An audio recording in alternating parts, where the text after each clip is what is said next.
It's been 6 years since Paragon, developed and published by Epic Games, closed its virtual doors. In a basically unprecedented move, Epic Games released all of Paragon's assets to the public, for free, including allowing for commercial use, provided that the game designer in question creates their game using Unreal Engine, Epic's own proprietary game development engine. Since then, there have only been about a dozen attempts to recreate Paragon in some shape or form. Of those, only a mere handful have ever made it to Steam. Even fewer survived their first year or so on the platform. The fact that Predecessor has done both and is being faithfully kept alive by a healthy-sized concurrent player base, numbering in the low thousands, is honestly pretty impressive for a game of its size and scope. I've played a few of the past and present Paragon-inspired titles, most recently Vault, a game that thankfully went the way of the dodo bird back at the end of 2022. I have a review video of that up on my channel if any of you want to check that out. Given how bad Vault was, I was admittedly a bit jaded and pessimistic when I loaded up Predecessor for the first time a few nights ago, with one of my friends joining me. Surprisingly, we ended up having a pretty good time. So yeah, spoilers I guess, Predecessor is actually a fairly decent game. That said, it does have a few major drawbacks and a few rough spots here and there that might put off some players, especially new players. So let's start with that, the new player experience. The first thing you'll notice about the UI is that it tries very hard to be fairly minimalistic where reasonably possible.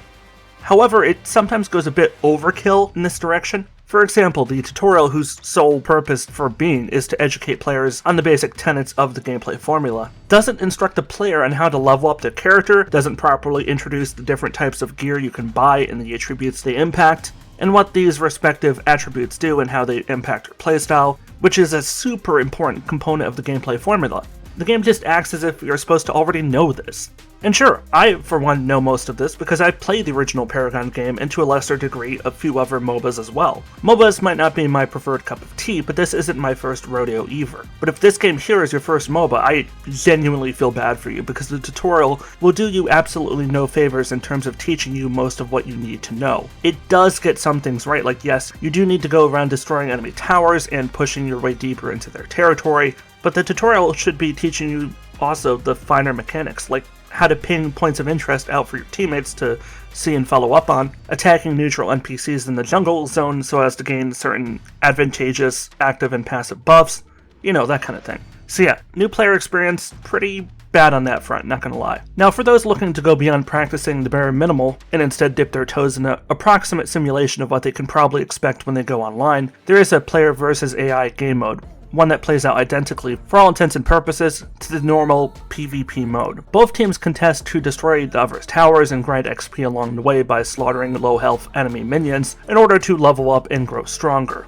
Ultimately though, it's the PvP mode that is the main draw here, and I'll be honest, while I'm honestly more of a PvE player myself, because I don't usually feel the need for everything to devolve into a high-stress, sweaty, try-hard experience, I felt it was only fair to play at least a few consecutive matches in the core mode that the developers obviously designed this game to be around, the intended ultimate Predecessor experience. And it was reasonably fun. Now, matchmaking currently seems more than a bit scuffed, as me and my team were quite obviously newer and less experienced at the game, whereas the enemy team were basically all veteran pros. It'd be like if you were playing something like Overwatch and your team were all silver or bronze rank, whereas the other team were low masters. I think the final score for us was something like 52-5, with us obviously scoring the 5, I'm afraid. It was a complete, unmitigated slaughter, but the subsequent matches I played were a bit more even-handed. I think it was something like 2 wins and 1 loss. So at the end of the day, I guess it all evened out, but I mention all this to underline the basic point that either Predecessor just doesn't have skill-based matchmaking, in which case they definitely should, or maybe there just weren't enough players of our skill level currently playing, so it filled the match with whoever else happened to be queuing for a match at that time. But I'm not sure I buy that, because with thousands of concurrent active players, there should have been more than enough people of equivalent skill for the system to throw into my match. I'm all for getting good, even if it's a bit punishing, but I think most of us can probably agree that you're not going to learn all that much going up against the pros right from the onset. I dabbled a bit in the different character classes. As a quick rundown, there are currently 5 character classes: mid lane, off lane, support, carry, and jungle. In my time playing, I've almost exclusively stuck to playing Howitzer, a mid lane hero, Narbash, a support type character, and 3 carry heroes, being Twin Blast, Revenant, and Kira. Yeah, you can probably tell which role is probably going to be my main go-to from now on, and I make no apology for it. That said, I did quite enjoy the tanking abilities of Howitzer, focusing on holding ground rather than necessarily rushing to the front line. I was admittedly a bit disappointed by playing support. For me, the purpose of playing support has always historically been about primarily healing allies, with other team buffs being only a secondary consideration at best. Healing in this game, it sucks ass. It's god-awful. And what's worse is Narbash seems to be the only quote-unquote support hero with any actual healing abilities. Of course, the healing in question is so slow that it's often barely any better than your existing out-of-combat health regen.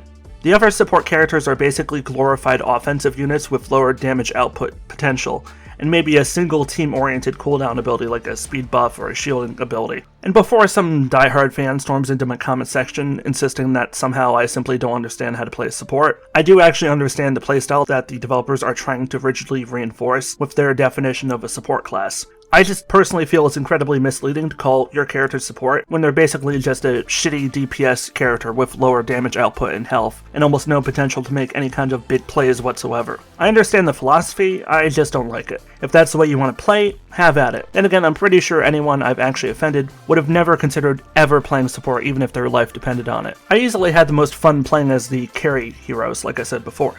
Maybe it's because the overall glass cannon approach to their ability kits was so closely aligned with how I enjoy playing, but Revenant and Kiro were probably my favorite go-to picks of the currently available cast. Granted, by now I've only tried about half of said characters, so maybe there are one or two other juicy picks I haven't gone around to yet. So take what I'm saying here with a grain of salt. I'll give the game credit in one important area, in that it does feel reasonably well balanced, and that's super important. Every single time I've died, it's almost always because of something I did, or just plain bad luck, which you can't account for.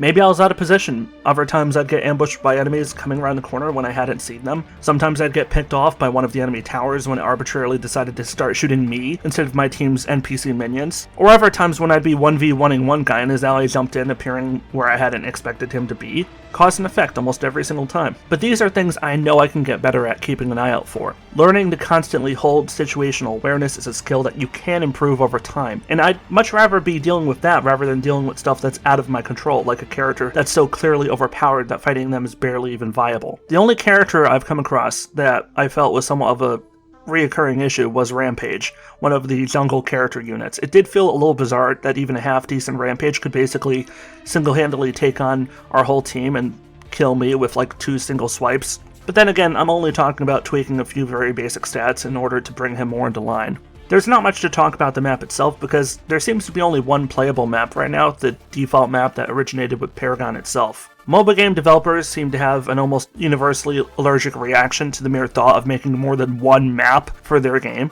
across its whole lifespan. Now, these developers haven't even bothered to do that much, from what I can tell. They just imported Paragon's map entirely with little to no evident alteration outside of doing a few visual upgrades, like the new improved environmental lighting system. Hopefully they do get past that eventually and conjure up a few new map variations, especially since the developers did a press interview recently where they were busy puffing themselves up, claiming that this game is intending to be original, not just a wholesale knockoff of Paragon, but also intends to push forward and innovate with all new content beyond the original game. Okay, honestly, prove it. Throw in some new maps and modes, but don't talk about how your game isn't a Paragon knockoff when your only map in the game is a Paragon knockoff. As far as performance goes, I've had absolutely no major technical issues in the dozen or so hours I've played so far, as of the time of recording. There are only a few small nitpicks here and there, like the fact that a lot of the facial details on the individual characters tend to look very blurry and indistinct for some reason, almost mannequin-esque. I'm honestly not sure why, because I have dialed up the graphics to mostly max settings. The blurriness is also somewhat noticeable to a lesser degree on a lot of the surfaces and objects. I'm not sure if this is a technical shortcoming or an artistic choice, but it's a little off-putting at times. I did experience a tiny bit of stutter or lag, rarely, but even then it was only for a split second. Odds are, as long as you meet the game's recommended technical spec requirements of having at least a 6GB NVIDIA 1660 Ti or an AMD Radeon RX 5600 XT, along with an Intel i5 series processor and preferably a SSD to store your game on, you should have very little trouble getting Predecessor to run at more than an acceptable frame rate and quality. Overall, I've had a pretty good time with what's here in the game now. It's fun, replayable, and has a fairly decent community. The only major outstanding issue that I found is the really rough, lopsided matchmaking system, and that can be very easily addressed and fixed between now and whenever the game exits early access as part of its eventual full 1.0 release. As a quick aside, the developers have been doing a seemingly good job policing the in-game actions of players and punishing bad actors. The Steam forums are filled with people crying about having been banned from voice or text chat, or throwing around slurs and otherwise being an asshole. Combating toxicity is important to any semi-competitive PvP game, a bracket that Predecessor kind of falls into. Predecessor walks the fine line between being casual and being competitive in terms of its overall game direction.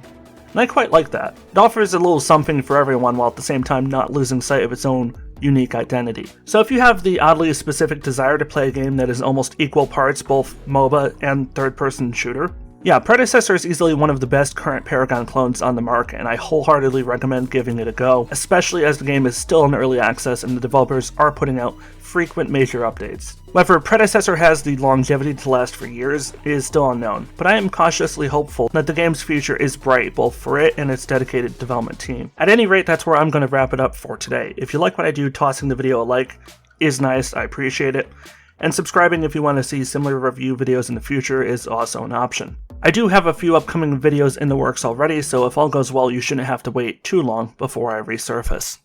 This is Warrior Dan signing out. Stay awesome and peace out.